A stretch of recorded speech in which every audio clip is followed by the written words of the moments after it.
Fala pessoal, tudo bem? Agora a gente vai para a nossa aula de reserva de emergência. A gente vai estar falando o que é uma reserva de emergência, como ter uma reserva de emergência, para que serve uma reserva de emergência, quanto financeiramente a gente precisa ter de reserva de emergência, certo? Pessoal, o que é reserva de emergência? É o que realmente está dizendo. A gente precisa ter uma parte, um dinheiro guardado para qualquer emergência. Bati o carro, eu consigo acionar o seguro muito fácil porque eu tenho uma reserva de emergência. Eu fiquei doente, eu consigo simplesmente bancar essa minha estadia no hospital, remédio, exames, cirurgia com a minha reserva de emergência. Na minha vida inteira, minha família nunca teve reserva de emergência. E não que eu me orgulhe disso, mas eu aprendi pelo menos o que não fazer. Então a minha mãe não tinha seguro no carro, não por mal, é porque ela tinha muitos gastos com nós, ela tinha vários filhos, né? A gente é em 4 filhos, então ela não tinha muito condições para isso. Eu sabia o quanto ela passava preocupada na vida dela. Então, quando eu comecei a ter os meus ganhos, quando eu quis comprar uma moto, eu na hora pensei, se eu ter uma moto, eu preciso ter um dinheiro para bancar ela para mim não ter problema. Eu preciso ter dinheiro para mim ter a gasolina. Quando eu fui comprar um carro, eu pensei, vou ter um carro, eu preciso botar um seguro nele. Para mim botar um seguro, eu vou gastar quanto? Para mim manter manutenção, eu vou gastar quanto? Para mim ter, mas ficar tranquilo.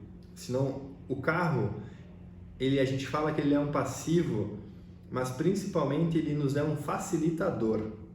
Eu acredito que o carro ele é um facilitador para a gente ir até onde a gente quer ir, na hora que a gente quer ir, a gente não vai se molhar, a gente vai ter segurança, diferente de moto. Então, só que para isso a gente precisa ter uma reserva para que se a gente lá está num trânsito, a gente bater o carro, eu não me estressar, eu não me preocupar, eu não brigar por aquele valor que eu bati o carro. É uma reserva de emergência, eu consigo ir lá, pegar aquele capital e pagar o conserto do carro. Vai me doer um pouquinho, não vou ser aqui irônico de falar que não, vai me doer, mas vou pagar e vou falar, bom, é da reserva de emergência. Então, vocês precisam ter a reserva de emergência. A reserva de emergência é para qualquer coisa que vocês realmente necessitam, vocês têm aquele dinheiro rápido. Além disso, quanto que a gente deve ter de reserva de emergência? Vamos pensar assim, grandes também investidores, eles indicam, grandes autores, Warren Buffett, Peter Lynch, Thiago Nigro, eles indicam tu ter de 6 meses o teu custo de vida a 12 meses o teu custo de vida. Então vamos pensar assim, o Douglas tem um custo de vida que seria aqueles gastos essenciais, não essenciais, o quanto eu preciso para me manter de R$1.000 por mês, certo? Então se a minha reserva tem que ser 6 vezes esse meu custo de vida, eu preciso ter guardado R$6.000 para mim começar a querer ir para a renda variável, para mim querer ir para o mercado que vai estar flutuando muito. Então eu preciso ter aquele dinheiro para mim ficar tranquilo, para depois sim começar a querer entrar no mercado que vai flutuar. Por que isso?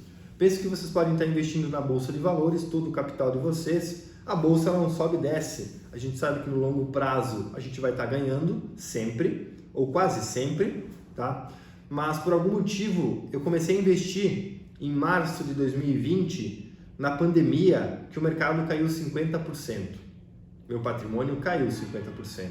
E por alguma infelicidade eu fiquei doente e preciso ir para o hospital e preciso ter dinheiro para bancar a minha estadia no hospital, porque, sei lá, talvez eu não tenha até plano de saúde, certo? Se eu não tenho uma reserva de emergência, eu vou ter que vender as minhas ações. Se as ações estão em queda e eu vender, eu vou ter prejuízo. Então eu vou estar perdendo dinheiro. Então isso não é legal, certo? Então o indicado é a gente sempre ter a reserva de emergência numa fonte de renda, numa fonte de rentabilidade com um risco menor, certo? A gente vai ter a aula que a gente vai falar de risco, rentabilidade e retorno. Na nossa reserva de emergência, a gente vai ter que buscar um retorno mediano, acima da poupança, bem tranquilo de conseguir, um risco baixíssimo e uma liquidez que seria eu apertar o botão e eu ter o dinheiro na minha mão, muito alta, certo? Então a gente vai ter esse triângulo que vocês precisam entender e a gente vai ter uma aula só para falar sobre isso. Então agora vocês já entenderam por que ter uma reserva de emergência, quanto ter. Então a gente tem que entender, se a gente é funcionário público, 6 meses de reserva de emergência tá legal. A gente tem uma certa tranquilidade quem é funcionário público. Quem é CLT, 6 meses a 10 meses. E quem é MEI, quem é empreendedor, teria que ter os 12 meses de reserva de emergência, porque daqui a um pouco o teu negócio pode não andar tão bem quanto tu queria, e tu tem essa reserva de emergência para te manter, para te estruturar e a tua cabeça ficar tranquila para o mercado de renda variável e também para a variação do teu negócio como um todo. Certo, gente? Qualquer dúvida, lembrando, vocês podem colocar aqui nos comentários que eu vou estar tirando ou também me mandando que a gente vai conversando. Perfeito? Forte abraço, gente. Até mais!